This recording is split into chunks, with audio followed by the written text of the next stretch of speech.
How I did you feel? Were you comfortable in the car, or did you feel? no, no, I remember being like very uncomfortable. But I do remember, I'll never forget this when Big Al used to work there. Like he probably could tell I was nervous. I was getting in, and he like I looked up and he looked down at me and said, "You're here for a reason." And I've never forgot that. Green flag in the air.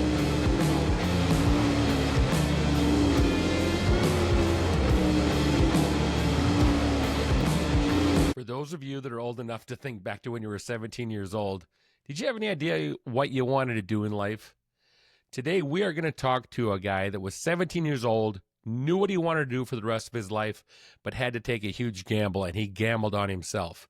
He moved from the great state of California out to one of the racing hotbeds, winged places in Ohio, out to all the way halfway across the country to bet on himself and to follow that dream. How'd that dream turn out for him? Well, last week he banked $350,000 from Huset Speedway with just 2 nights of racing, four if you want to be technical, but two feature races. He also pulled another $100,000 out of the same racetrack a year ago. Buddy Kofoid bet on himself and he won, and I'm really excited to have him on our show today. He's going to be coming to us live from his pickup at the race car shop in Knoxville. Yes, Roth Racing or Roth Motorsports has a shop centrally located in the United States, based out of Knoxville, Iowa right now. That's where they're at. He said, hey, I get my best reception sitting in my pickup. So, where else would you think to have Buddy Kofoid, who bet on himself, packed all his belongings up, and moved out to Ohio, than doing from his own pickup truck? We're excited to have him on here. Going to get with him here in just a second. If you like what I've been putting out, I would really appreciate it if you could give me a like, give me a follow, share my stuff, help me out. The more followers I can get, the better it is for me. And I'm trying to grow this thing as much as I can. I really appreciate all the support I've gotten from all of you so far. And just hoping we can get some more of that, keep it rolling. Like I always say, let's not wait around here much longer. Let's get Buddy Kofoid in here and talk to him about not just his great week at Huset Speedway and his great, probably love affair with Huset Speedway over the last couple of years, but let's talk to Buddy about how he got started, how it was getting started with the family racing, how he progressed up through the ranks, and tell him and pretty much find out how he got here today. All right, Buddy, come on in. All right, and we have last week's big winner with us today, Buddy Kofoid, the big winner over at the Huset Speedway. And Buddy, I guess I'd be remiss if I didn't start out the conversation. Are your pockets a little heavy this week? Uh, yeah, they're gonna be soon when it goes in, I think. But no, just no, just yeah, I don't know, just still lost for words for that. But I guess not a bad problem to have for sure. Definitely not. And you go over there to the Huset Speedway, and if people have looked back at all, which or paid attention to anything at all, you didn't just show up there and kind of pop in there. You've been really good there since probably pretty much the first time you laid eyes on that place, which was, I believe, was with Keith's Midget. But Yeah. you've run really good there, and with the sprint car the last couple of years. What makes you so comfortable at Huset's? You know, I've gotten this question a lot recently, and I still don't have an answer. I think it's just a place that I just enjoy, and just it just clicked well for me for whatever reason.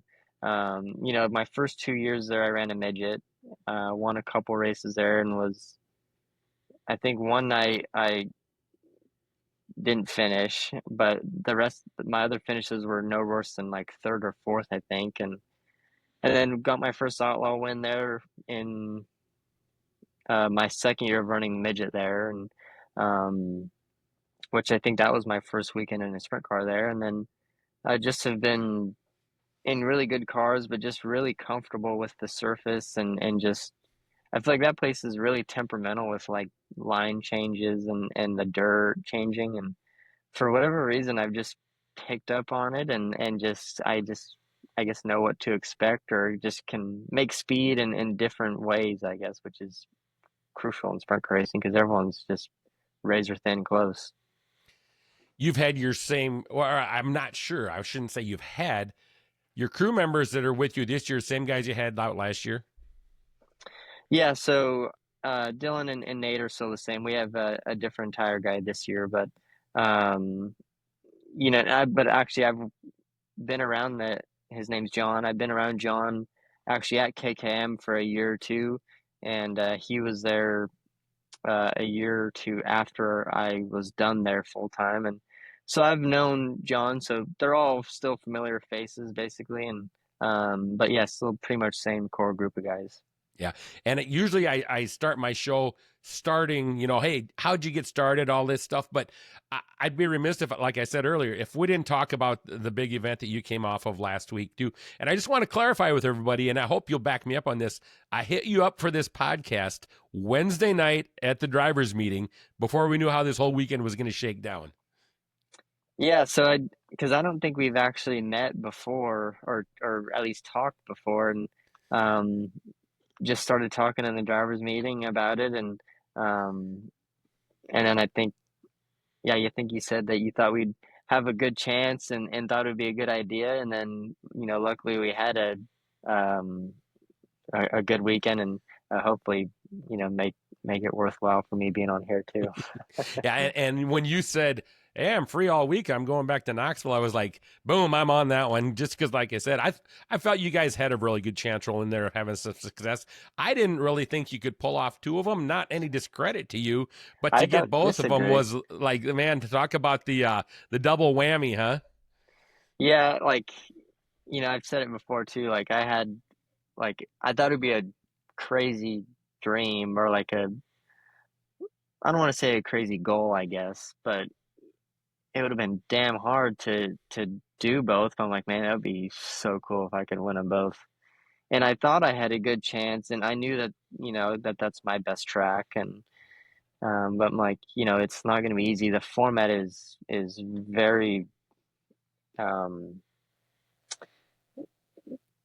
I don't what's the word I'm looking for? Like it can be demanding, or like punishing is the word I'm looking for. It can be punishing, and but just had really good prelim nights, and you have to be in the king of the hill to have a chance to win, and you want to be one of the last guys in the king of the hill, obviously, for how it lines you up, and luckily was in early heats that will pretty much guaranteed me no worse than a second row, and but just had a good car to still get through there and pass some of them guys. So um, no, just like I said, just I was like, man, if I could do it, that'd be amazing. But if I could get at least one, I'd be pretty happy.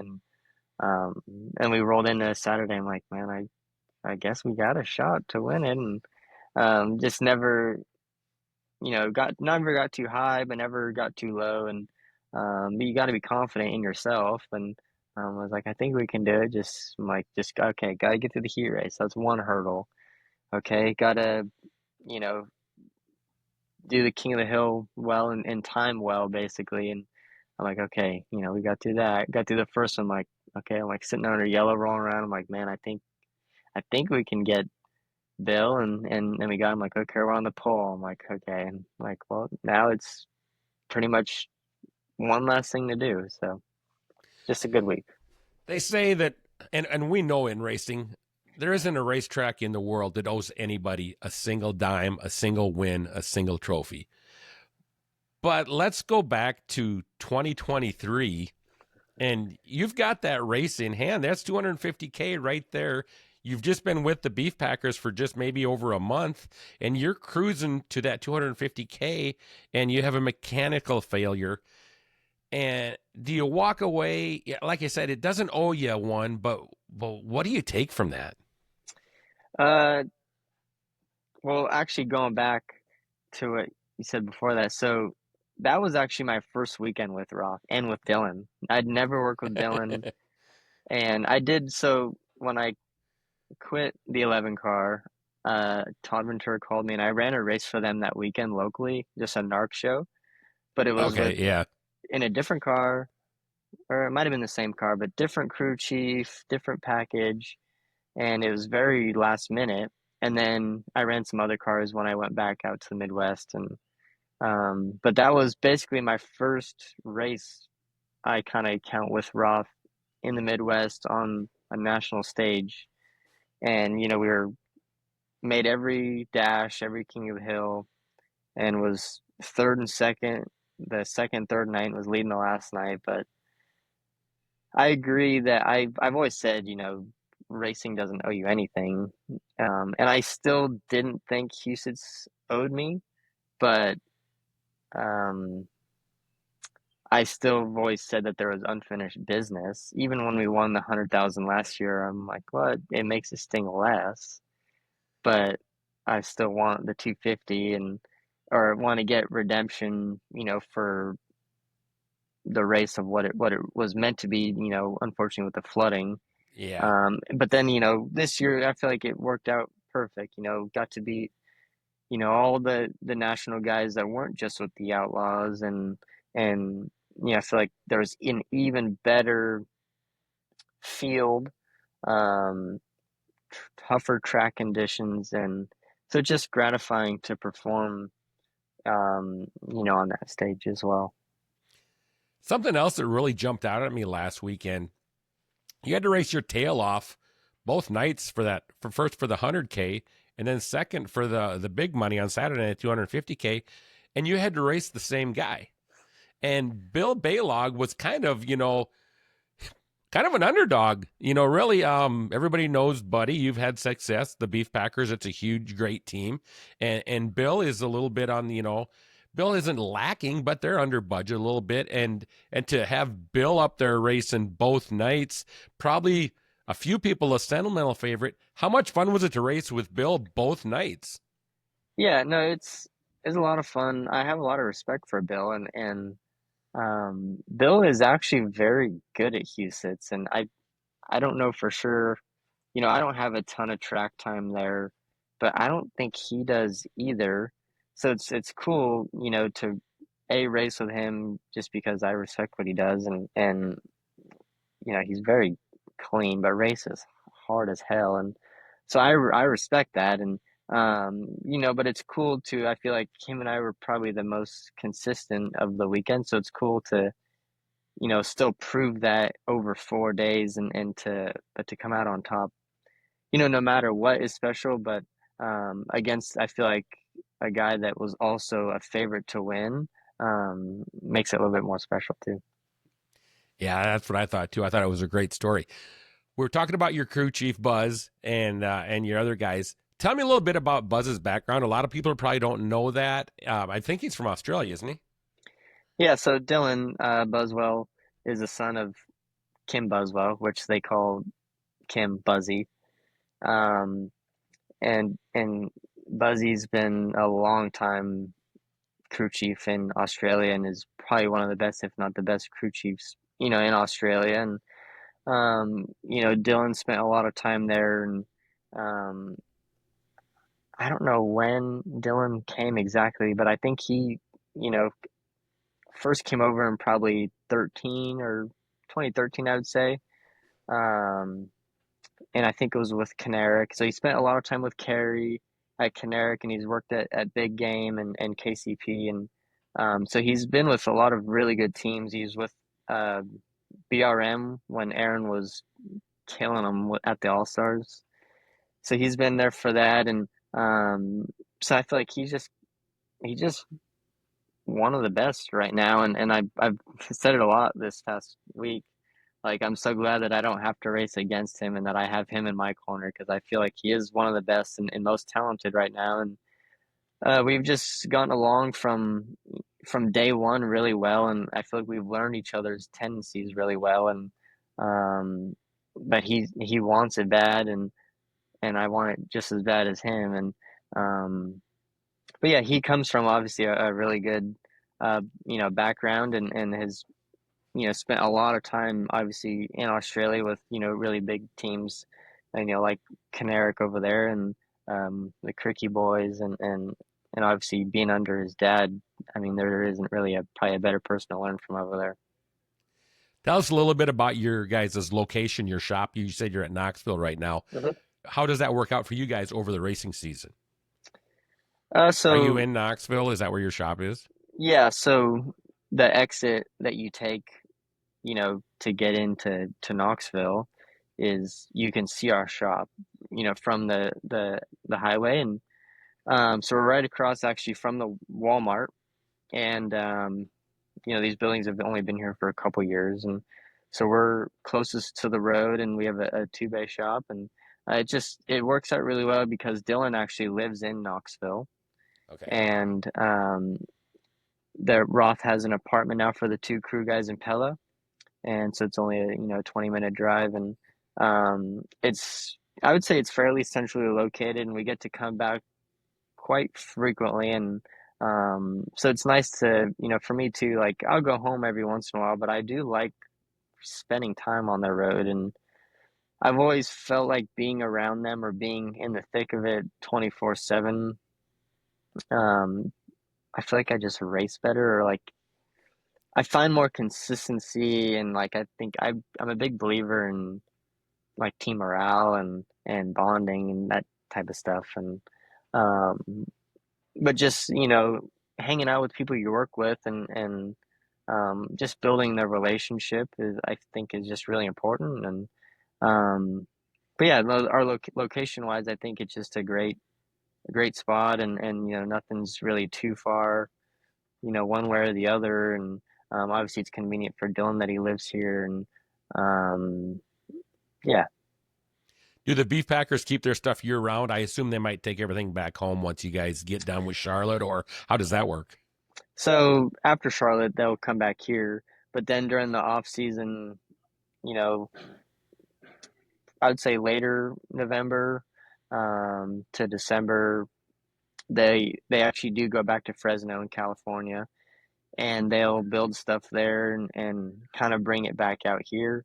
But I think Todd and all the guys at Roth and Dennis and Teresa, I think like to have it there, and still like to be around it when they can, and see everything come together, and obviously they have their shop's a lot bigger there, and there's more machines, and just a little bit easier to probably to put a car together, and um but yeah, so they will spend some time there, and then bring them back out here, and as we get closer to Volusia.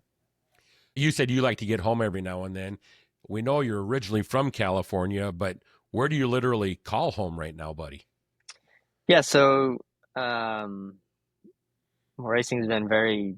I've been very fortunate to obviously race for a living, and racing's been able to provide me for a lot now. So in January of 23, I bought a house in Columbus, Indiana, which is actually so I moved there in 2020 when I got hired by Toyota and KKM to run the midgets. Their shop is in Columbus, Indiana. So I've just always rented, whether I've shared a house or an apartment with the crew guys or whoever. I've always lived um, in Columbus since 2020, since racing for them. And then even though I'm not racing for them anymore full time, I kind of just fell in love with Columbus and just grown used to it and everything that was there, and found a house that I really liked, and that was not too expensive and was fairly new, and decided to make an adult purchase. Well, if you'd have known back in 2023 when you bought that, or you said 23, I think, or 24, that you were going to win this race, these couple of races last weekend, maybe you could have, moved up a tax bracket or two, huh? Yeah, maybe, and I've actually in the last year or so I've actually thought about, it would be nice to have something with a little bit bigger, or at least with a three-car garage or a shop. Um, but also, I'm happy with what I got, and it's not expensive at all, and um, at the same time, I'm not home all that much, but the financial, like, knowledgeable side of me now is like, at the very least, like, I'm not throwing money away in rent, and Yeah. but eventually I'm gonna have to upgrade because I actually I'm very lucky that they did it. So KKM and Toyota actually gave me my first championship midget. So I have that. I have two trucks and a car now, and I got too much stuff and not enough room. And I have my t-shirt trailer, and so eventually down the road it'd be nice to have like a little shop, and I think I actually have, which I don't have room for it, but Roth gave me a car from my rookie season on the Outlaw Tour. So I'm just always I like collecting stuff like that, and it means a lot to me. So I want to eventually have a place to put it and appreciate it in my own space. And that's some cool stuff to have. You know, they let some of the drivers or the owners let you keep the trophy. Hell, these guys let you keep the car. That's a nice collector. Yeah, I mean, I did ask, and so when I got the midget, we ran second at Turkey Night, and that was our last race of the year, and we won the championship. And I asked Pete Willoughby, I'm like, what would it take for me to get this car? Like, I was prepared to like throw some money at him, Yeah, just because sentimentally, and I think when you get older, I think it's going to be beneficial to have stuff like that. Um, so he's like, let me see. And then he called me an hour later. He said, I talked to Toyota. We're just going to give it to you. I was like, wow, okay. Like, that's about as thank good as it you. gets right there. Yeah. Yeah. And so it's a complete roller, pretty much as if I raced it, came off the track. I mean, it's got washed, but it's pretty much as is. Pull the motor out and give it to you, or they Yep. keep the motor in it for you. No, they pulled the motor out. But eventually, I'd like to get like a dummy motor, Yeah. because Toyota has done some, dummy motors of stuff that they don't use anymore. So eventually, I think I want to get it complete, like finish the look of it, basically. Tell us about the car that Dennis gave you, Dennis and Teresa. So it's actually it was a car we ran in 23, and then we ran it a lot in 24 last year. And then it was just and actually we won. It's got a handful of wins on it actually, and we used to call it Old Faithful, and then it kind of wasn't being very faithful anymore, and just kind of got tired because it had been raced by James, and I think it had gotten wrecked and fixed, and then it had a lot of races on it too. So I think she was just a little tired, and we cycled it out, and we just still had it at the end of the year, and I'm like, oh, I wouldn't mind, having something. So it's not a roller, unfortunately, but it's a chassis and full body, tail, front wing, like everything. Um, it's still got, obviously, I don't mind really what it looks like as long as it's got the Roth stuff on it and my name on it. So Yeah. Well, it's that's just good something stuff to to have. collect for you. So Absolutely. yeah. So let's take a few steps back, a couple years back, actually, back to I heard the other day, 9 years old and trying out a sprint car. Tell me exactly how you got the racing bug. Obviously, you have a great relationship with your father and your family. I assume you can just tell that people pay attention. But was that the key to getting your interest in the racing world, or where did that come from?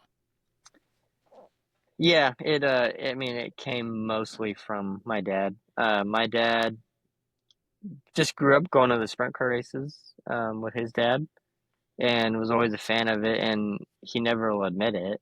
But he raced a micro for 2 years when he was like 18 or 19, and he made it happen pretty much all by himself. And then after that second year, I think just couldn't afford it and had to start, you know, building his career working, and or find out what he wanted to do. So the racing thing was only a couple years for him, unfortunately, but he was always into it. And then when I was about 5 years old is when I started racing go-karts. So we just had a friend that raced outlaw karts, and we ran one of their cars that they had for a year, and then in the second year we decided to get our own, and just snowballed from there. But my mom's dad, he used to be a he used to race like SCCA sports cars, here and there, like at Laguna or Sonoma back in the day.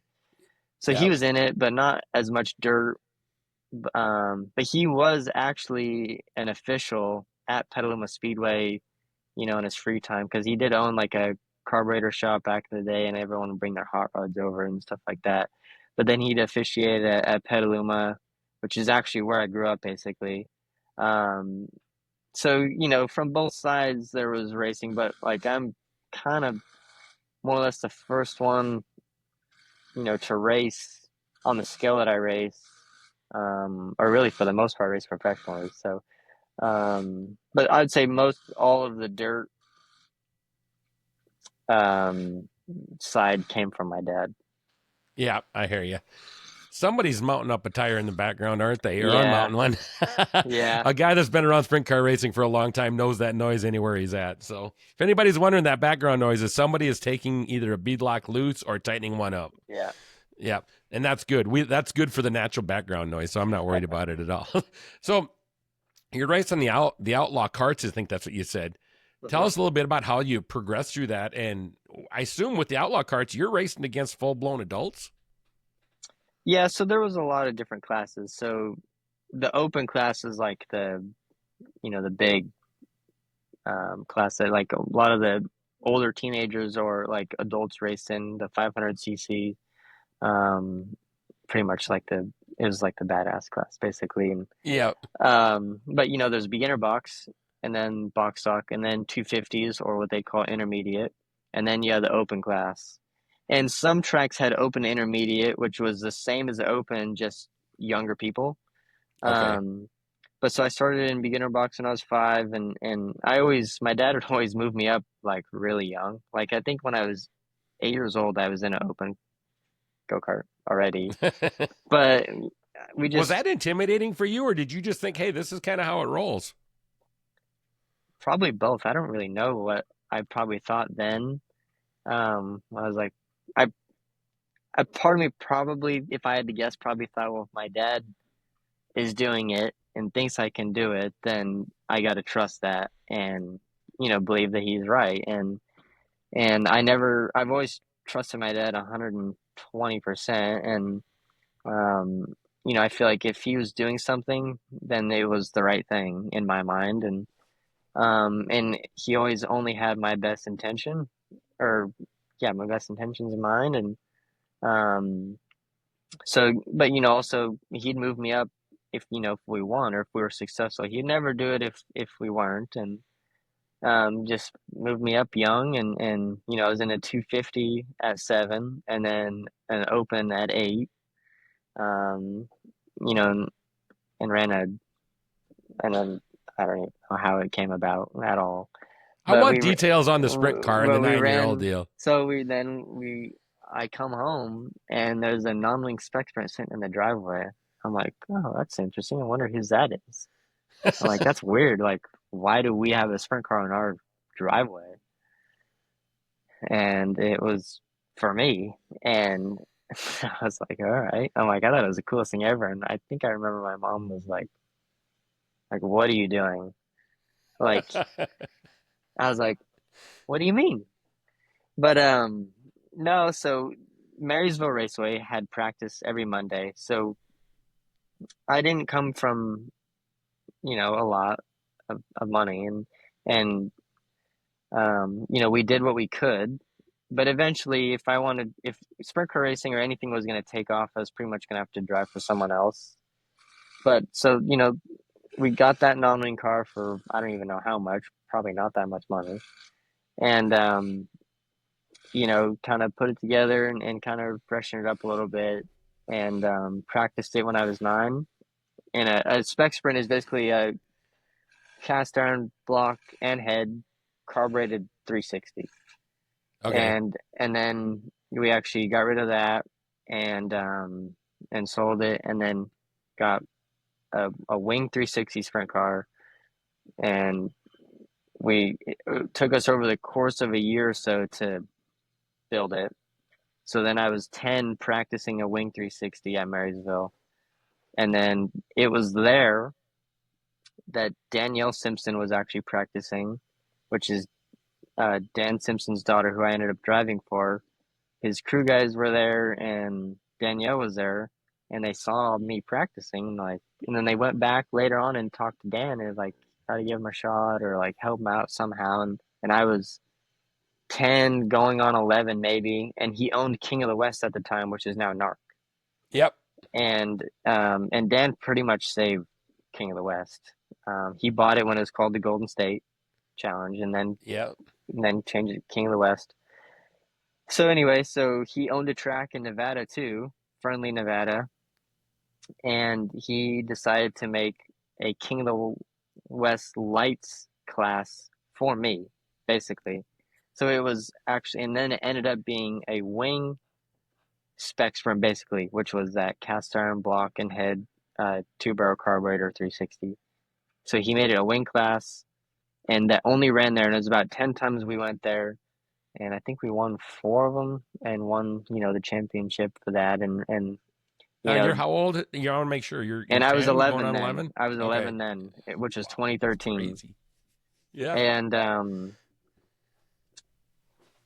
and then I don't remember what I did at 12. I think I went back to go-karts at 12 because I couldn't, because he Yeah, I sold King of couldn't the find. West, and then I think Uh, I went back to go-karts at 12 because he sold King of the West, and obviously I was way too young for even insurance to like track insurance to even yeah, your website doesn't even entertain know what me. you did when you were 12. I looked Yeah. today. Your website's missing your age 12. I think I'm I like, think I I got went back to nothing. go-karts if I had to guess. Okay. And then my dad and I in that car we had just sat, at our house, and we had it, we had one car, one motor, maybe a front end, and that was probably it. And and then so the next year I was 13 and couldn't race in California, so we talked to people from Oregon, and actually Brian Crockett, Roger Crockett's dad, and Heather Boyce, who runs Cottage Grove. They pulled some strings and allowed me to race up there, and then I won my first race there at Cottage Grove. Yeah. And That's what so I was actually, wondering why there was so much action up there on my so notes, and it's now I just because know. I couldn't race, and then anywhere like we'd even go to Washington, and like we're sleeping in our dually, like my dad and I. Um, that I totally forgot about it, but that that hose story, like I don't even remember that. And Which story is that? the like we'd sleep like save money, not get a hotel, Yeah. and go to the track and then wash our hair with a hose and soap. You see, and that's dedication right there. That's somebody that wants to, it's in your blood. Hmm. Well, it's that, and like obviously my whole family,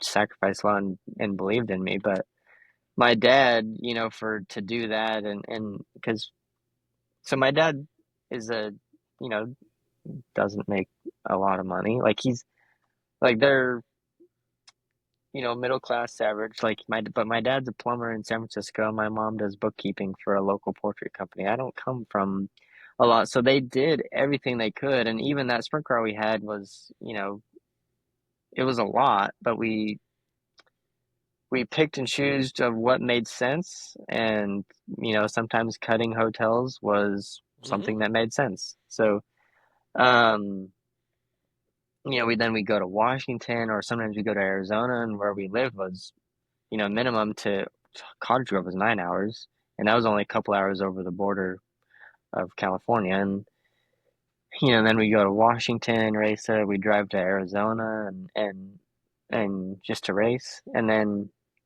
won a handful of races. I was 13, and actually, it's funny. I'll never forget Heather, which she still runs it or promotes it to this day, and she's a great lady, and really probably wouldn't have been able to do near as much or of any of it without her or Brian Crockett. But I'll never forget one day she asked me, she said, "Hey, buddy, how old are you?" I said, 14. And she said, "Yeah, good answer," and then drove off in her golf cart. Did you know that you needed to say that number? Uh, I think that was kind of what my dad and I kind of agreed upon, which sounded okay because I wasn't gonna pass for 16. No. And she knew that I wasn't 14 because they, like I said, they did a lot for me to even race there. Um, so I don't know why I said it, but I think I was kind of just being smug about it.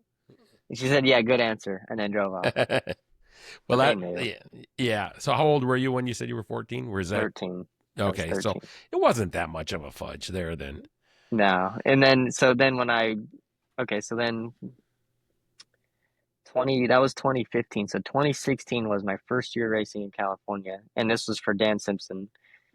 Um, and Dan he provided us with a lot with what he could provide for us, and started an account for us to race out of. And but really, if we didn't, the money we made from one weekend got us to the track the next weekend too. We didn't have a lot.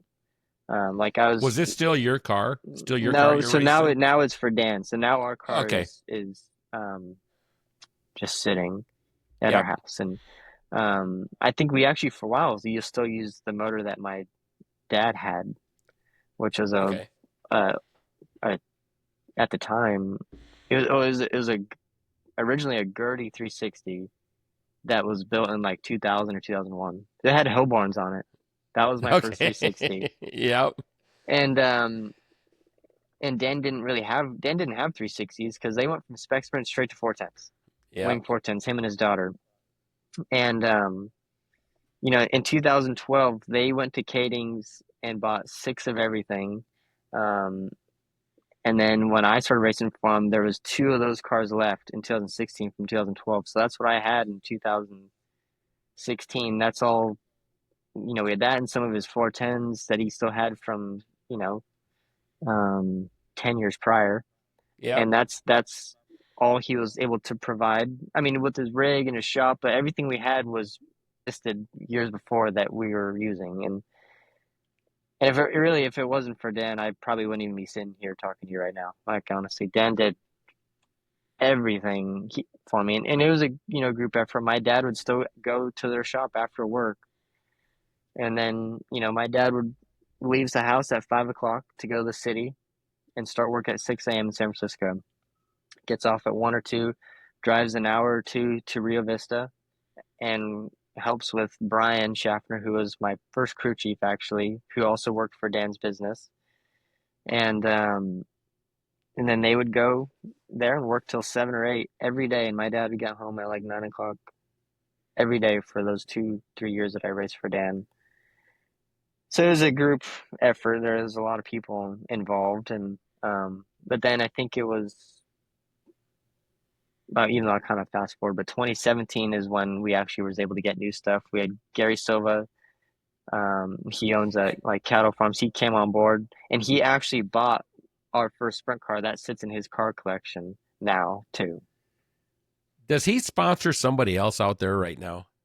I believe Gary Silva sponsors Dylan Bloomfield, I believe. Because I think it's on the hood, the side of the hood of Dylan's car, pretty big, and you see Yeah, Silva and you see California, and everybody, you automatically just go, "Ooh, Paul Silva," but yeah. it's not. So that's an hmm interesting story right there. How he So fits in, and yeah, tell us a little bit about him. Gary. So I had, you know, so Roy Van Connet, which is Leroy Van Connet's son, who's a Hall of Famer sprint car driver from Galt, California. So Roy had worked for Dan Simpson's business for a while, and he had always been around. So I got to know Roy well. And actually, my dad, or I think it was more my grandpa, actually had kind of known or been around Roy or Leroy, years prior, and just some mutual friends. So we kind of knew Roy actually before. Um, but Roy's dad, Leroy and Gary were became friends, and Leroy's always been a big fan of me, and Gary's a successful cattle farmer. He's got other businesses too, but so our sponsor is always Gary Silva Ranches or cattle farms. So Yeah.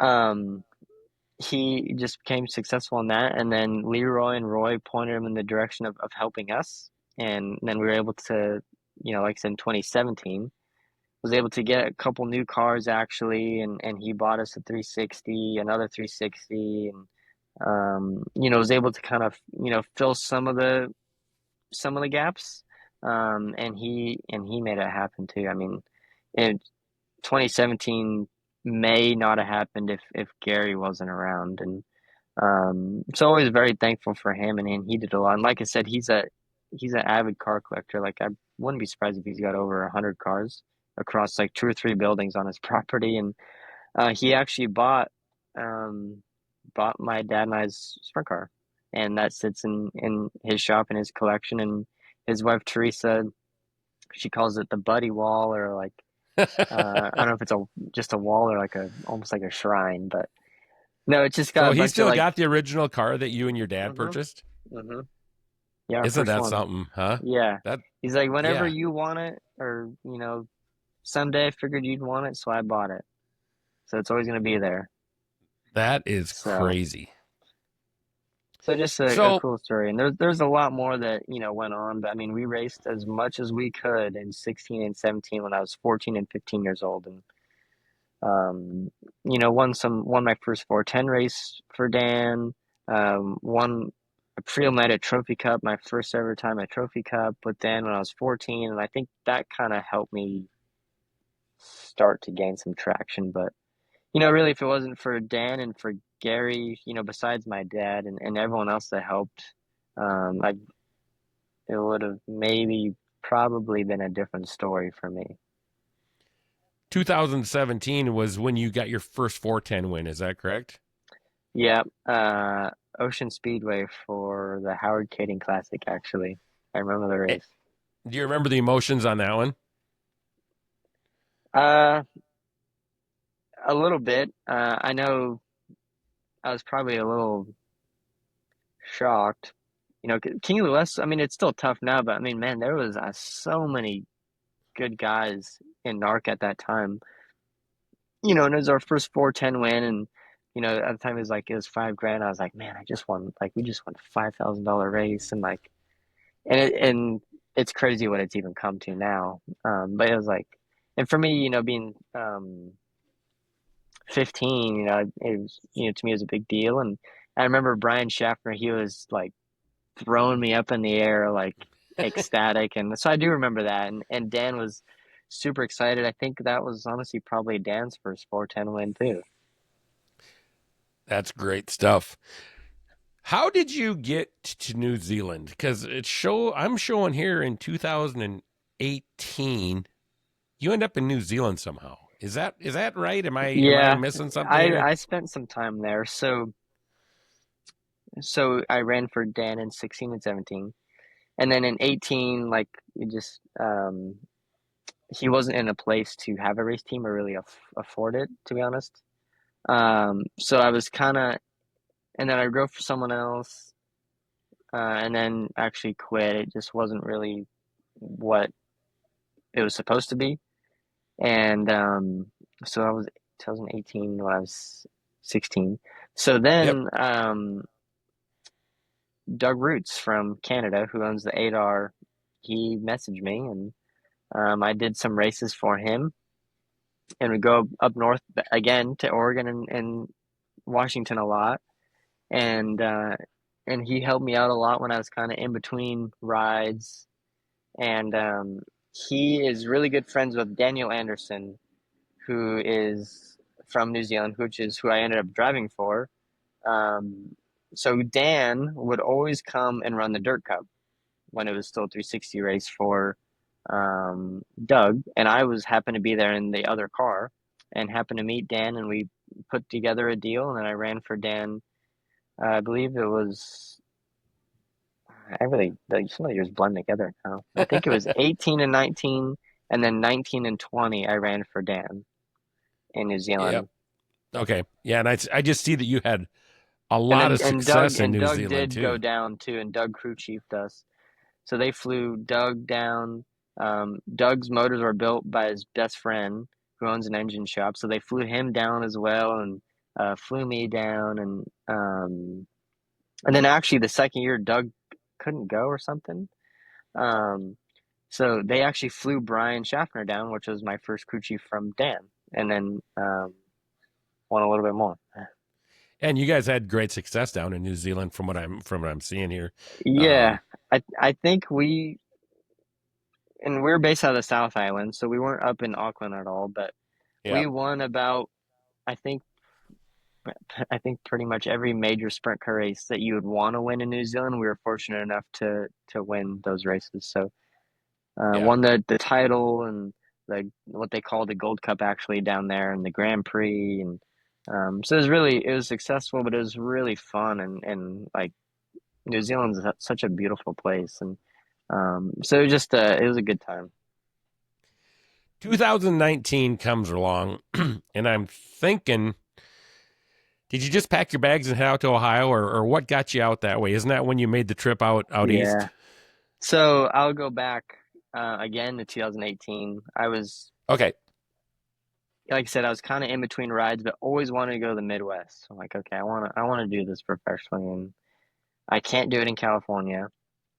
But I'd like there's other places I want to go to, et cetera. And so Carson Macedo was the person that I talked to, and Carson had just kind of already been going out there in the 3G and had been really successful. And he pointed out uh, two teams to me, and one of them was the Lenders with Ed Neumeister.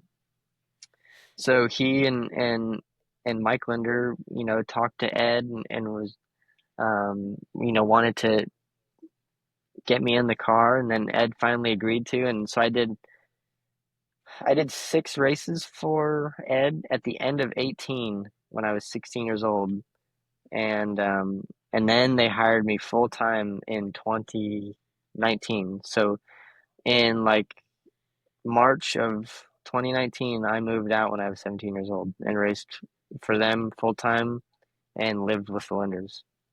I want to ask because I might be incorrect. Was that the 11N car or was that a Yep, different car? that Okay. was the 11N car. Yeah. So I assume you moved out with your parents' blessing. Hey, your dad has committed to you all along to, the racing. He obviously is very proud parent and can see that you have the potential to possibly go somewhere with this thing, but you're going to have to make the move. So do you Yeah. you pretty much trek across the country by yourself? Um, well, yeah, so it was probably hard. It was hard for both of them, I'm sure, but probably more my mom.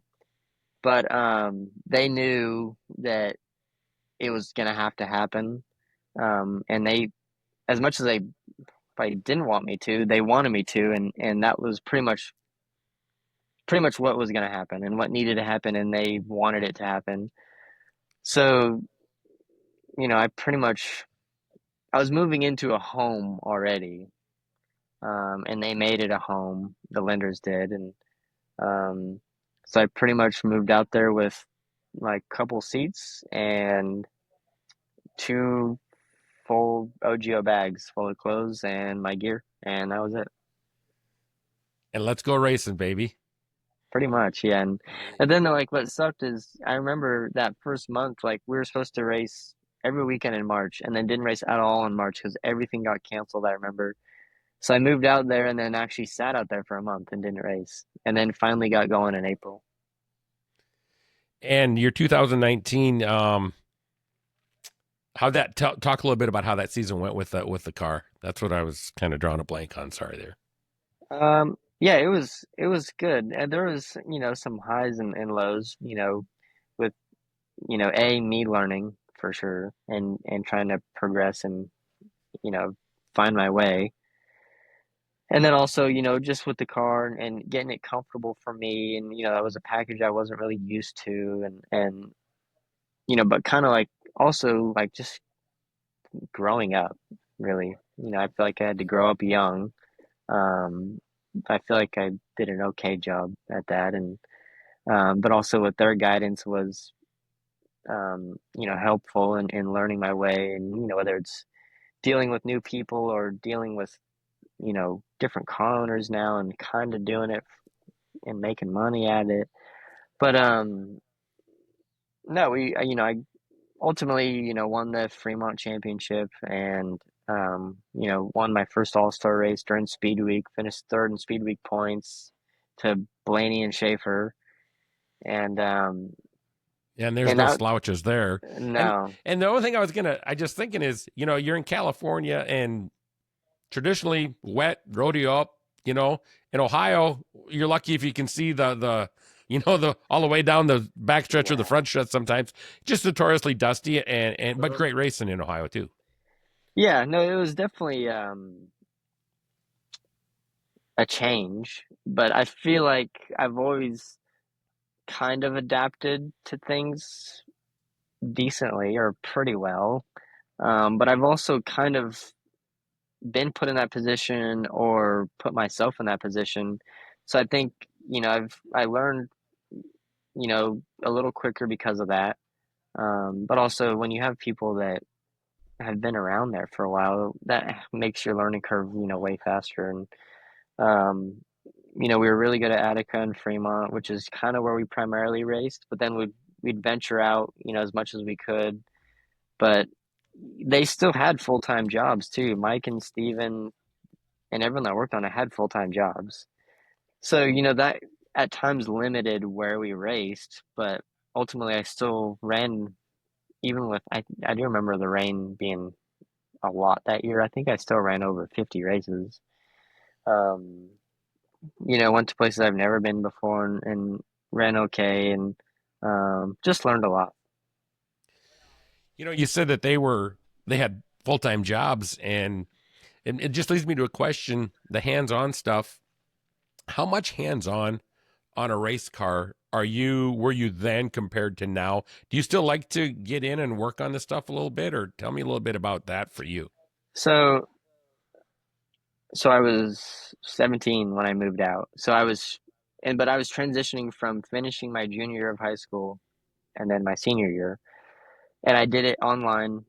So the only high school experience I had was freshman year, and then I moved to this what they call an independent study, which I actually had real teachers and would see them once a week. And then when I got the opportunity to move out, they allowed me to stay and made my once a week meetings in person to on the phone, and they let me stay at the school. And so I would get up and finish my schoolwork for the day or whatever I thought probably was necessary, what I felt like doing. And and then I would go downstairs and because the cars stayed at they have a three-car garage. It just was we basically raced out of their garage and Yep. go there and I would, whether, we had already been washed on probably Sunday. So the car was just sitting there on jack. So, I'd do like like clean the nozzles or, pull the bird cages off and, clean the bird cages or the bearings and, do the ball or, do some bar stuff or at least get the bars out and cleaned. And then when Mike and Steven would come home at like 5 o'clock, they'd kind of take care of the rest. And, um, so, and that's just what we did every week. And then, I was fortunate to finish high school early. I think I finished actually in probably, when would I have finished? I think I finished a semester early actually. So, um, so that allowed me to go downstairs more or to Yeah. get out more myself and do things, as a 17-year-old in Fremont, whether if there was much to do. Um, but now, and even same thing when I started racing for KKM, things do change. Like I like to help as much as I can. And I like to be involved, like I said earlier. I feel like it's good for me for team morale. Um, and I just believe that it makes me better, or helps me stay, consistent or just, I don't know. Anyway, so, it has changed where, there's more crew guys, A, that are full time, and B, that have uh, a set job in place. So, there's less that, maybe I do now. But, any odds and ends stuff, I still like to help out or, be around, whether it's, if it's, relaxed day, like, help put a motor in or, helping clean or organize something, I feel like there's always something to do. And I still like to stay around whether I do something or nothing, even I try not to do anything or even a little. I feel like that just goes a long way. And just growing up, I think that's just kind of how I've been. But I also, at the same time, I respect what they do now, and I've learned, I don't want to be in their way, and they have a system, and I respect that too. Yeah. And that's what I was wondering. Just you definitely know your way around a race car. Then you're not one of those guys that doesn't really know much. And there's a lot of each. So just cool to know that you can actually work on your own stuff if you needed to. Yeah, and I've enjoyed that, and being there too, moving to Ohio and kind of doing that in a relaxed environment with people, like the lenders. It helped me learn and it allowed me to do that. Well, A, because when they were gone too. So I would do what I knew how to do and wouldn't mess with stuff I didn't know how to do. And, but then over the years, you gain more knowledge and progress and, figure out, okay, like, oh, yeah, this is like this, or usually you do this like this. And, but now the more you race too, as a driver, like, okay, well, this feels like this because of this. So there's also that side of it too that makes a big difference. Exactly.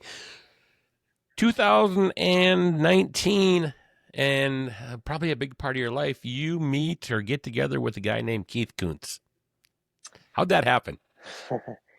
Yeah. Um, so I didn't know it until after the fact, but they had expressed interest in me when I was already only racing in California, and but I wasn't pretty much close enough for them to be able to get a real gauge on me, from what I understand.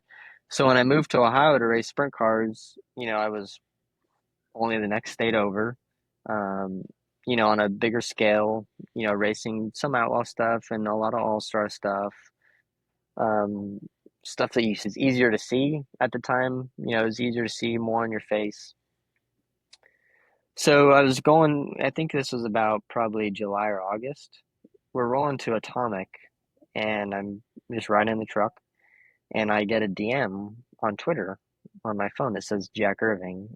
And I knew who Jack Irving was, from being friends with Logan TV and basically just knowing about Toyota already, kind of.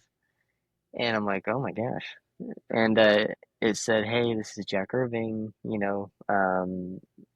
manager of the driver development program. And he said, here's my number. Uh, Call me Monday. I'm like, oh, wonder what this could be about. And I do remember showing the lenders, and they were like ecstatic. And so Monday, I called Jack, and I don't remember much of the conversation. I think it was more just like an introductory type thing, what he does, what he was thinking. But, and he's very, and I've gotten to know him well. So you see different sides of people the more you get to know him. But at the time, like, it seemed very, serious and businesslike. And he's like, before he hung up, he's like, yeah, Keith and Pete from KKM will be calling you. All right, bye. I'm like, You still remember that? Obviously, that left some sort of jogged your, I was like in because you were shock. like, yeah, that's how the phone call ended. You still Yeah, he's remember like, it to yeah, this day. he's like, yeah, right after, he's like, in the next day or so, Keith and Pete from KCAM will be calling you. All right, see you later. I'm like, oh boy. And I had pretty much no midget experience either. So sure enough, Pete calls me a day or two later. He's like, hey, how's it going? And at the time, Jacksonville had a local midget series. So I went there, and that was like my first like big opportunity, like on a serious with a serious team, like um on a different scale. Not saying that the 11N wasn't a big Yeah, opportunity, but no, a exactly. a different, like another step. And at the time too, I'm like, I only moved here like to race sprint cars, and like I never thought I'd ever have the chance to race a midget for the biggest midget team with Toyota involved. And so he's like, yeah, we want to run, at Jacksonville. Can you be here at this time? Uh, which was, like, can you be here at like 10 a.m. on this day, which was maybe like a Wednesday or Thursday? And Like we raced just a couple Jackson. days away, or how was it? A couple I weeks out don't, or something? I think it was no more than a month, but no less than 2 weeks maybe. I don't Okay, remember yeah. the timeline for sure, but it's like I didn't have my own car. Um, I had never Oh, driven more than like 30 minutes to an hour in my life. And so he's like, yeah, you just be here at 10 a.m. I'm like, or 9 a.m. maybe. I'm like, yeah, no problem. Yeah, but I lived in Fremont, which was like 4.5, 5 hours away. So I left, like woke up and left at like probably 4:30 in the morning, and like the borrow a lenders vehicle. borrowed Mike's personal vehicle because they had like an old Ranger that I would just beat around town with. Okay. and but borrowed Mike's car and left, and they both were downstairs, like almost like parents sending me away now, like my parents did. Yeah. And like Stephanie's very mom like, even though she hasn't, had kids, she's, everyone knows her as the Ohio mom and has taken Yep. great care of a lot of people and me especially. And like I had like a cooler and like food and drinks in the front seat of the car, and like they were both waiting like to send me out the door, and it's like dark outside, and like I said, I've never like driven more than like maybe an hour or less in my life. And I'm driving there and showed up at 8:30, 9 o'clock, and met everyone and like walked around the shop just like in complete shock that I was even there, and Yeah. put my seat in and met everyone How many and seats then did you have back then? Did you just have the one? Did you have so to take one I out of the I 11A? had I think I had two. Okay. I think I got two new ones for the 2019 season, and I Okay. think I used one of those. Yep. Um, Ironically, I still have those seats right now. Um, but so anyway, so yeah, did all that, and then I grew up with Logan Seavey racing go-karts, so I've known him forever. So he lived in town, so I stayed on their couch, and then woke up the next day, went to Jacksonville and rode with them, and then we won, and then You won that night? Was won it? our What? won our It first wasn't a race. USAC show, was it? Was it a No, local it was or? a local midget race. Yep. Like it wasn't a national midget race, but it was something. It was a way to pretty much not be thrown to the wolves and Yeah. learn. And it was. Do remember it being like gut slick to the fence, and like I'm still trying to figure out how to enter the corner, and we won, and then How I did you feel? Were you comfortable in the car, or did you feel? no, I remember being like very uncomfortable. But I do remember, I'll never forget this, when Big Al used to work there, like he probably could tell I was nervous. I was getting in, and I looked up and he looked down at me and said, "You're here for a reason." And I've never forgot that. He said, And "Really? like I'm like, okay, like that helped a little bit. Um, one was pretty decent in hot laps, and I think won the heat race, and then that lined me up front of the feature and won the feature. And then they, at the time, they still had their wing cars, and I don't know if I went. I think ended up staying longer. Then I think I was supposed to go right back home or to Ohio. And then there was like the outlaw race at Jacksonville, like on a Tuesday or Wednesday maybe, and they had midgets there too. Or no, they didn't have midgets there. So I'm like, oh, we were talking about the wing car, like, oh, let's just go run the outlaw show at Jacksonville. I'm like, okay. And then we put my seat in that car, and I think that was the very next weekend. So maybe I went home or to Ohio and then came back. And then we were running like fifth, and then I think kind of got tagged and spun out or something. Oh, okay. But ran that, and then they actually, and then I think I ran.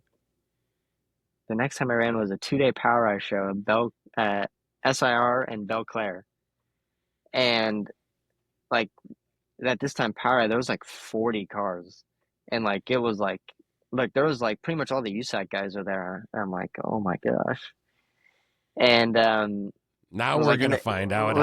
was like in the B main, and then Yeah. ran second and almost won. I'm In the like, A. yeah, I'm like, man, maybe I can do this, and but I still had no idea what I was doing. I'm like, So you how? were you getting to start to get the feel of the car, or were you Yeah, I was just getting kind of more out there? comfortable, but also like it was crazy because SAR was like so heavy and rough. Like it was like so wet where you're scooping mud into the car and like the front end's hitting the ground. It's so heavy and so rough. And I just ran it like a wing car and just entered straight and just turned left and and got to second and actually passed for the lead and then biked up as I took the lead. And then it was only like one lap or two laps left and ran second. And then the next night ran third at Belle Claire. I'm like, oh, man, I didn't think I could do that. And then I think that was kind of helping my case. And then they had and like in between all this, I don't remember what I was doing in Ohio or if it was kind of slow as far as like races out there when if it was winding down or not. Because I came back and ran a 2-day MOA show at Jacksonville in the wing car and ran second to Rico both nights. And the only reason I didn't run the midget that night is because they had like 10 or 11 midgets, so they didn't have one enough for me. So I Oh, ran like so oh, we'll just run you in the wing car. So then I ran second both nights in that. so you Ran drive the four, Kunz winged car there then, yeah, not the 11N. Okay. no, not the 11N. And then ran 4 Crown and ran fourth at 4 Crown.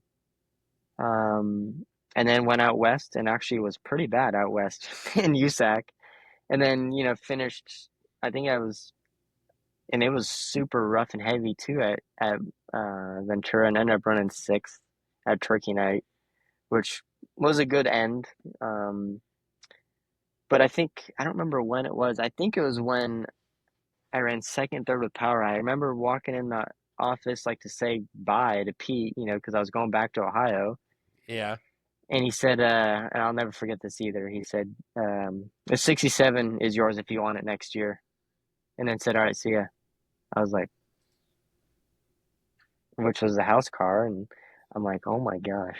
And that was before anything else. All the other races that I did, like I had probably 3 midget races under my belt. It said, yeah, house car's yours if you want it.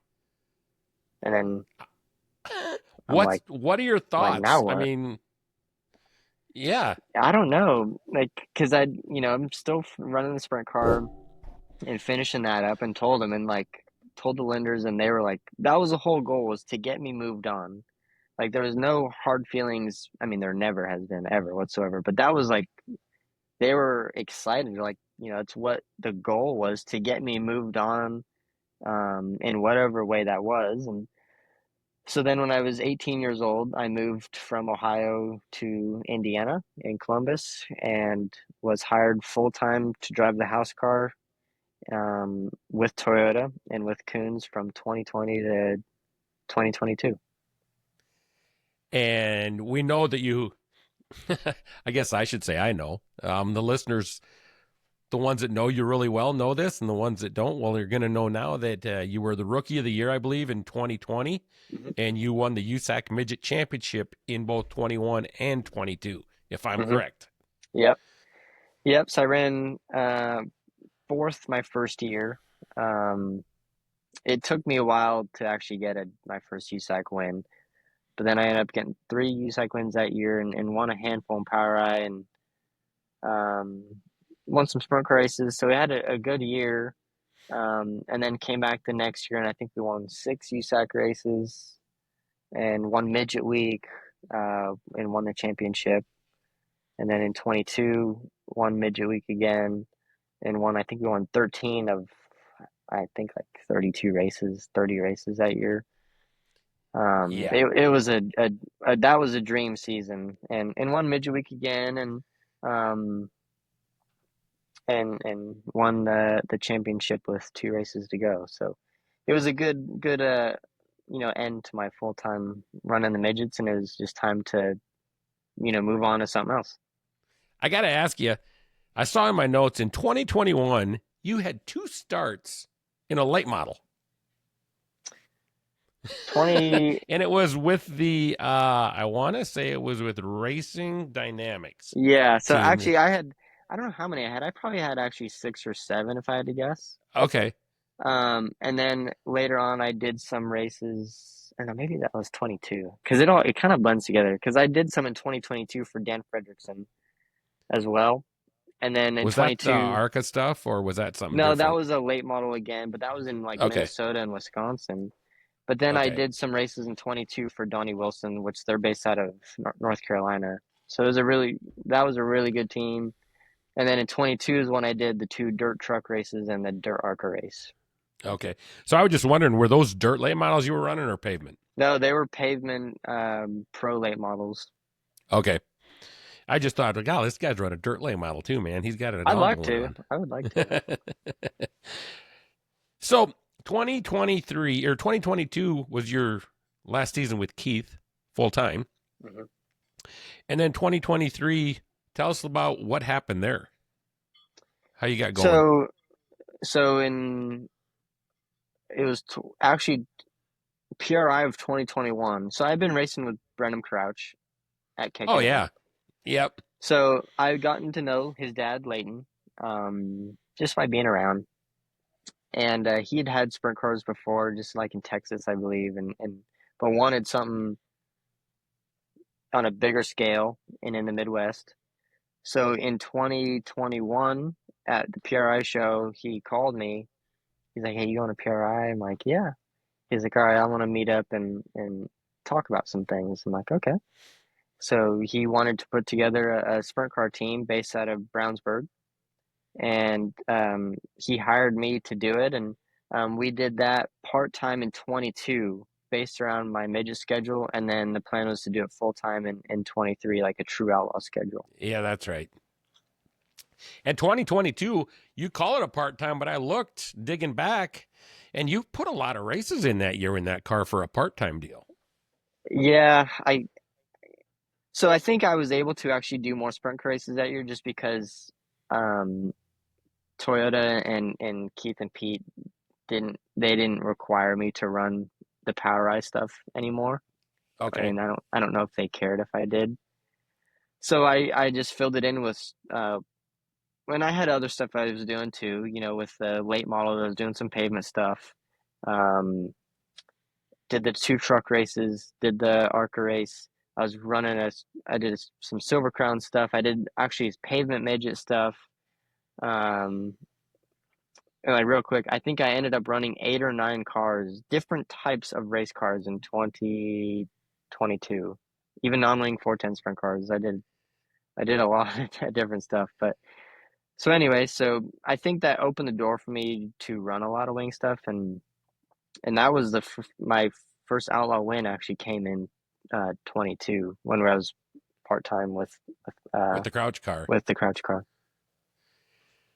You said you drove 8 or 9 different styles of car that year. Do you think that helps you as a driver, or does it maybe kind of set you back a little bit? And I have no idea, so I'm not trying to lead you either direction. I'm just curious. I think it I think it does for me because I think it teaches you uh to be able to adapt, teaches you like adaptability and to learn fast and to it just gives you different types of different feels for what each car is doing, and I think it just builds your knowledge, and it I've always believed it to be a good thing, and I think I've always wanted to be a good all around race car driver, not just tied to one thing. That's why I think it's cool. I don't get to do it near as much, but I could still run a midget, and I could still, I feel like be competitive. Did some Silver Crown stuff and had a chance to win a crown race, and actually we broke leading at Terre Haute, and so I just always thought it was cool to do stuff like that, and even like running a pavement midget at IRP, with Bobby Santos as my teammate and Chuck Yeah. Gurney Jr. and you're going 140 in a midget, which to me I felt like it was faster than I ever wanted to go. But just stuff like that was I think it was good for me, and I believed in that, and um, I think it was beneficial to help me where I am today, and One thing even I for any wanted new opportunities, really, whether it's to. Oh a yeah, different team running the same car, or running a completely different car, honestly. yeah. I wanted to just ask you. I know a race that's probably pretty near and dear to you, in the Chili Bowl, Tulsa, every January. You and Keith have had great success there, but you still haven't quite got that golden driller, the Saturday night golden driller. How is it? Do you feel like you can walk into that after not running a midget, but maybe once or twice a year and still be competitive at that race? I know the answer, but I'm just wondering. How, I probably should have phrased that different. I What's your so expectation when you walk in there every Yeah. year? Let's put Well, it that way. I want to win that race so bad. I, because I feel like as a midget driver, I, to me personally, which maybe I could be wrong, but I feel like that's the last thing I would like to win to feel complete as a midget driver. Of course, you'd like to win Eldora, but um, but I've won midget weeks, I've won championships, won BC 39, and won a lot of different tracks. But I feel like Chili Bowl is the last thing that would make me feel like an established midget driver, and it's a Chili Bowl. And I've been fortunate enough to win a couple prelim nights. I ran second on Saturday. I feel like I had a chance to win that one. Um, and really last year even felt like I had a really good chance, but got taken out in my heat race and had to run the B main. And then came through the field and ran third on my prelim night, and then kind of came through and ran sixth on Saturday. And I feel like the track wasn't what we normally see. I feel like it was hard to pass, but was able to kind of come up through there, and I feel like we had winning speed. It just everything there has to go perfect. And like I'm one who doesn't believe in perfection. I always think there's always something you can do better. But it's the same thing with the Outlaws. You have to be near perfect like every time you roll out. Whether it's like even like drawing a good pill. If your car is good enough, if you're good enough, you want to be back of a heat race and you want to pretty much run first or second. And then you want to be in a qualifier and you want to pretty much start sixth because you're the high point guy of that qualifier. So you're pretty much first, second, third, or fourth. Then you want to try and win that thing and start pull of the future. And you want to win. You want to win. If you want to lock in, you pretty much have to win because you're the way they do it on Saturdays. The winners get 1 through 5, and then 6 through 10 goes to second. And it's hard to come through there, and win round after round. So you want to be as perfect every time and make it as easy as you can for yourself on Saturday. And I feel like I've been close. I ran fourth, I ran second, and I ran sixth after coming through the B main. I feel like I can do it. But back to your question, there's a reason why I still run the West Coast swing, and recently why the last 3 years why I've ran midgets in New Zealand is for Chili Bowl and to win Chili Bowl, or to feel like I have the best shot and to be the most prepared to win Chili Bowl. So I think you can do it, but without So you get to running sharpen extra your skills races. up. But I don't You, want to do that. yeah. I want to make sure that I want to feel prepared, and that's what makes me feel prepared is doing those races. And at that time, the outlaw season's over. I'm in California already, hanging out at home because I haven't been to home as in California. I haven't been there all year. So might as well race. Yeah. And I have a great opportunity to race with Kunz whenever I want to in Toyota. So I will take advantage of that as long as I can. One quick question about the Chili Bowl. If you can get going in that A main, do you want to be the leader or do you want to be running second halfway through that race? Does it matter what the track's like each year? So I've been I've been second like pretty much the whole race, and I would think I'd rather be the leader because I don't have as much experience as other people, but I've been there. Let's see, 2021, 5 years now, and this year will be my sixth this coming year. So I feel like, and that place changes a lot. Like it kind of reminds me of Huset's actually kind of reminds me of Chili Bowl. The way as far as when they do the track prep, the track changes. Usually, except for Saturday, Bill was really good on the top right away. But usually, you're on the bottom, burning the bottom off for a while, and then you'll kind of move up after 10 or 15 laps. So running those races, I think has helped me for the Chili Bowl, and then the Chili Bowl's helped me for vice versa. Basically, is watching when that change is gonna happen because it's going to. It's just a matter of when, and if you can get up there in time, and if you can watch close enough, and if you're comfortable enough, test it out maybe a lap or two. If it's not there, get back down, try it again, get back down, and then try it again. And okay, now it's there. I got to be up here. So with that, some of that knowledge now, I would much rather be the leader and control the race and control the pace because I've been second, the whole time and pressured the leader.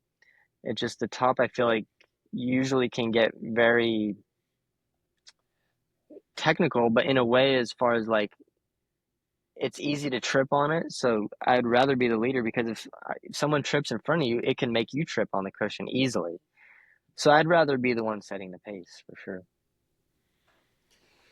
This gets us to where you're currently at right now. You're driving for Dennis and Teresa Roth, the Venturis and those guys out there, and just give me a quick rundown of you've been there since '83, early '83. Is that right? Not '83. Sorry, 23. 23. Yeah. How So old am I, man? Like '83? Yeah, no, 23. Uh, uh I and I quit the 11 car in oh May. yeah, yep, yep. So I quit the 11 car in May. Yeah, first weekend in May. And Todd Ventura was one of the people that called me. And I had known Todd Ventura from, being around California racing against them myself. Um, and he called me the Sunday I quit and said, "Hey, you want to come to Hanford and run the Peter Murphy this weekend?" And I'm like, "Yeah, sure."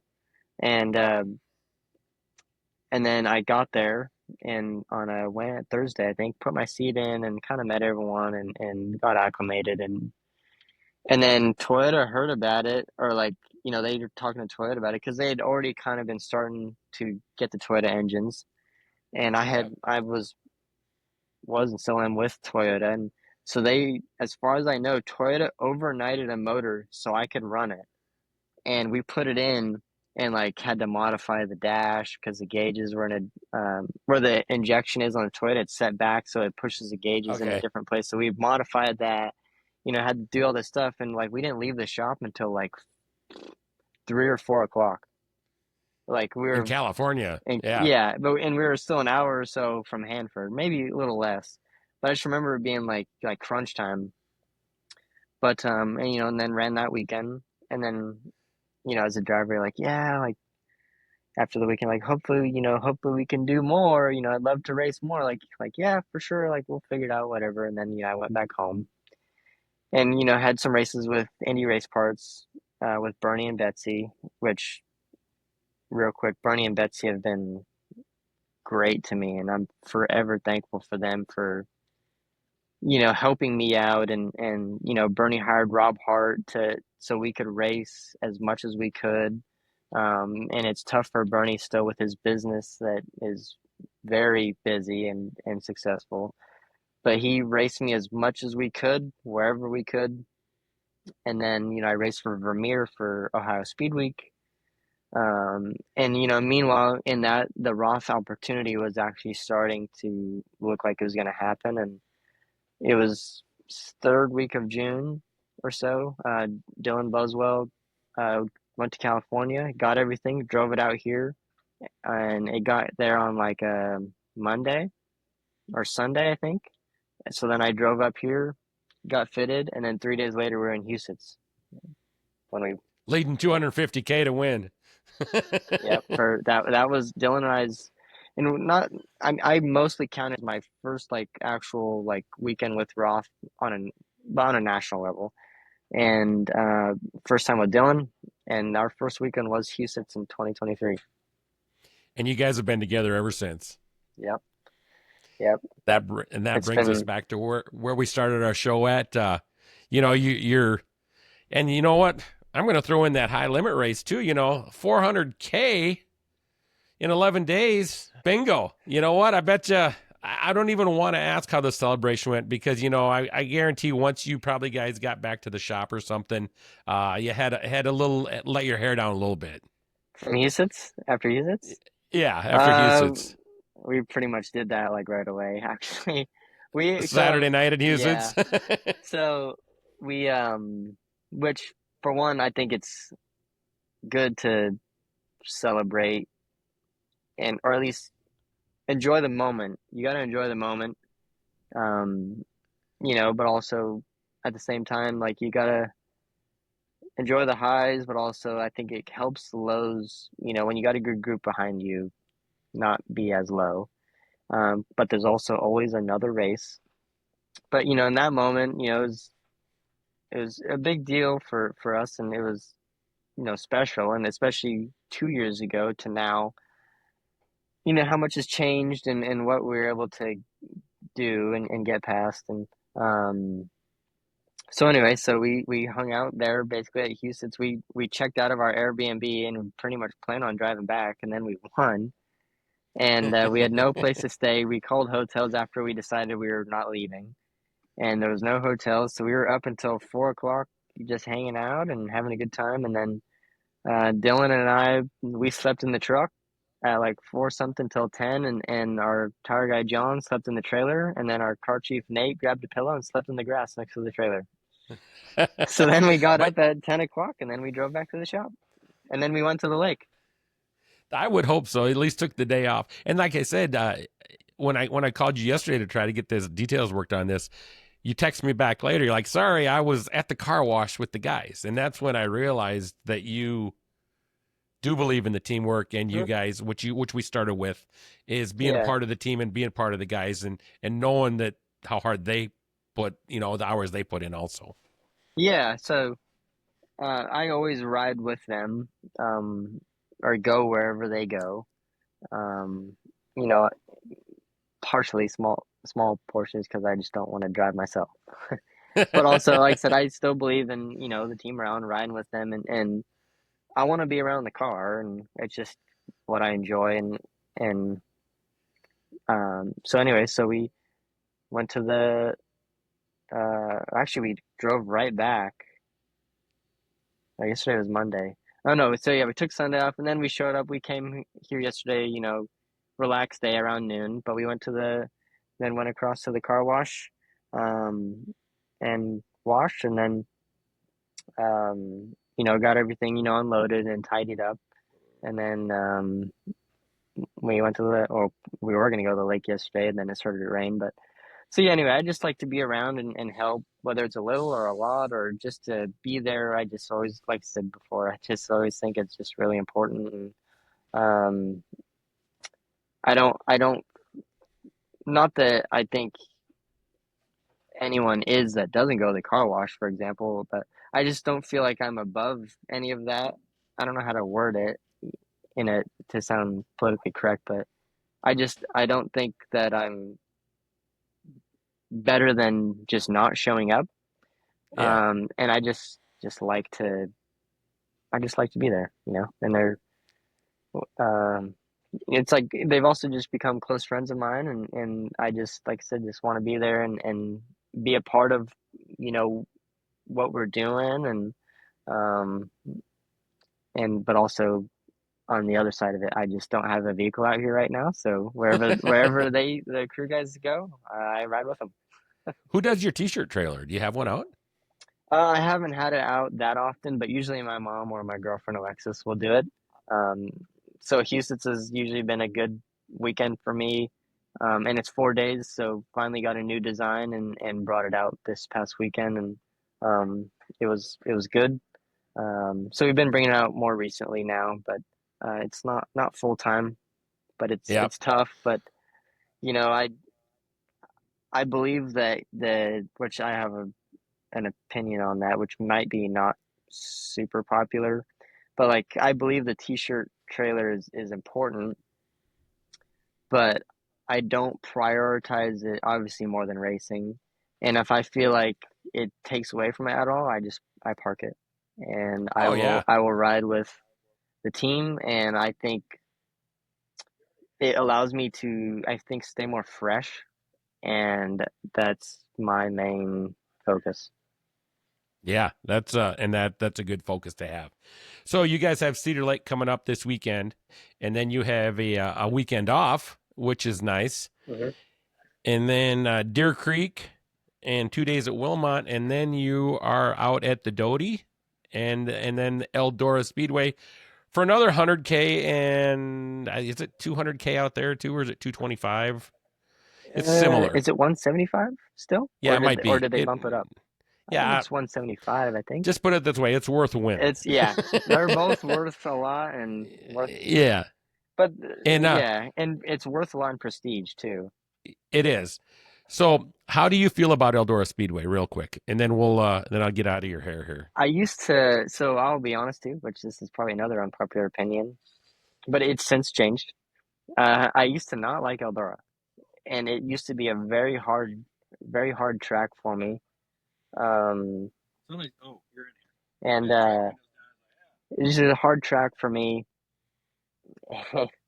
And Was, my first, so was my that Buzz? Was that Buzz? no, it was actually, I'm not really sure who that was. I think Oh, that okay. was someone who's picking up one of our motors. Oh, Um, okay. but um, so I ran a couple races on the 11N, and we struggled. And you got to have your car really good there too. So I didn't think our car was honestly good enough, and I don't know if I was doing it really any justice either.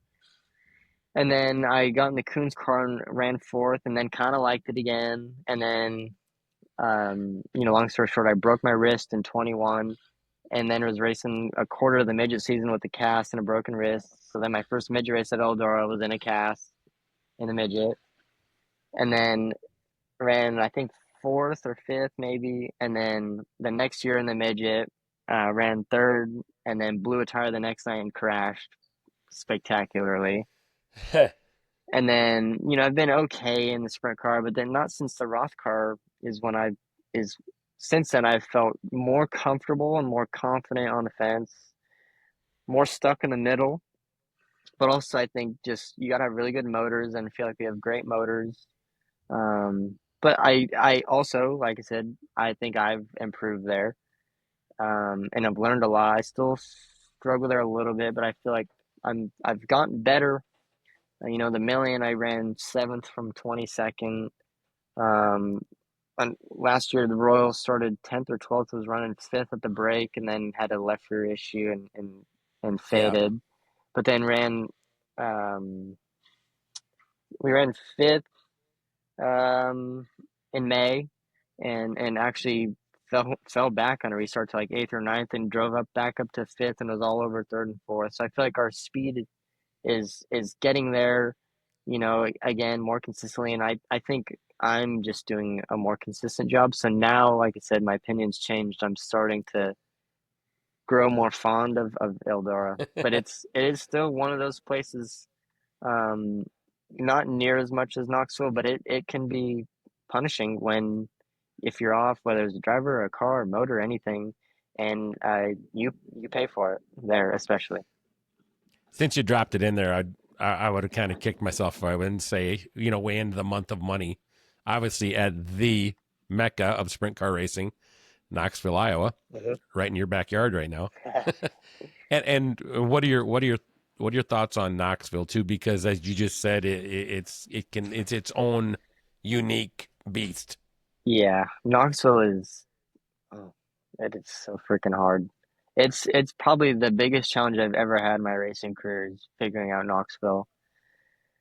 I feel like my first 2 years I was okay, but was still able to make the nationals, and then last year I just felt like I and maybe we were just not as good as what we were in 23, and we didn't make the nationals, and I was like, man, I don't like Knoxville. I suck here, and but then we've gotten our package better, and we've been changing stuff, and the motors are getting more reliable with Toyota, and we can run different packages, and I sense a difference there that's helped there. But also we've changed, we've tried a different car for Knoxville, and this past race we just had a couple weeks ago, qualified well, and started 10th and ran third, and feel like we, had winning speed, just got there, you know, got to third at the end of the race. But Yeah. that was to me far and above the best I've ever felt at Knoxville was this past July. So I've I myself have been hit or miss at Knoxville, and I'm just learning that place, and it's its own breed, like you said, and but also I'm hit or miss on me liking it and not liking it, but I've learned that a positive mindset, like for even just for liking or not liking a track can make a difference. Because I used to hate Hobstadt in the midget, and then I told myself, man, I love this place, I love this place, and then never won there, but ran second 3 times in a row there after barely running ninth or 10th in the midget. Yeah. And like, man, I love this place, and then almost win 3 different times there, and then have been good in the sprint car there. So I'm like, okay, well, I love Knoxville, I love Knoxville. Like, I can be good here. No, I can, and I just gotta figure it out, and I believe I can figure it out. And it was nice to have speed. Put a whole night together and ran third. You know, the Outlaw shows there. It's everyone's there because they want to be good for the nationals, and Yep. so it was nice to Exactly. run third with a 60 something car field at my hardest track. That's awesome. Buddy, I know you've had a busy week or busy weekend, and it was close, but I appreciate you taking, heck, it's an hour and a half already out of your busy schedule here to just sit down and visit with me, talk a little bit about your past, about your great success you had this last weekend at Huset Speedway. And heck, I wish you the best of luck moving forward with the Month of Money and your entire team. No, I thank you. I appreciate it. And I'm glad that we could do this. And honestly, this has probably been one of the most enjoyable podcasts I've ever done. So I thank you for that. And Yeah, I appreciate that. I'm looking forward to the rest of the year, and we'll see you soon. Okay. Thanks, Bud. We'll see you soon. And Thank you. you know what? I got to work on that because I call everybody Bud, but you're literally Buddy. I am a buddy. And you know what? And that's something we're going to talk about the next time I have you on because we're going to get you on sometime here in the next year again. Cool. Well, thank you. I All right. appreciate it. All right. Thanks again, buddy. Have a good one. Thanks. You too. All right, everyone. Well, that is Buddy Kofoid live from his pickup. It looked like there at the shop. He told me it was the place. He told me it was the place he gets the best reception. And I said, you know what? Any background is great as long as we get the opportunity to visit with him about his great success over at Huset Speedway last week, which we've well documented now, and the excitement he has for the upcoming big money races this year, along with how he got started and a lot of fun stuff there. So it was great having Buddy on today. Hope you guys enjoyed the show. If you did, if you're liking what I'm doing, like I always say, give me a like, give me a follow. Subscribe to my stuff. That would be great. I'm YouTube, Facebook, Spotify, all the majors. I'm on there, and I would sure appreciate all the support you can give me. That's going to be it for this week. We've got another cool guest coming up next week. Looking forward to having them on. We'll share that with you guys a little bit later on. But like I say always, thanks for tuning in, and we will see you next time.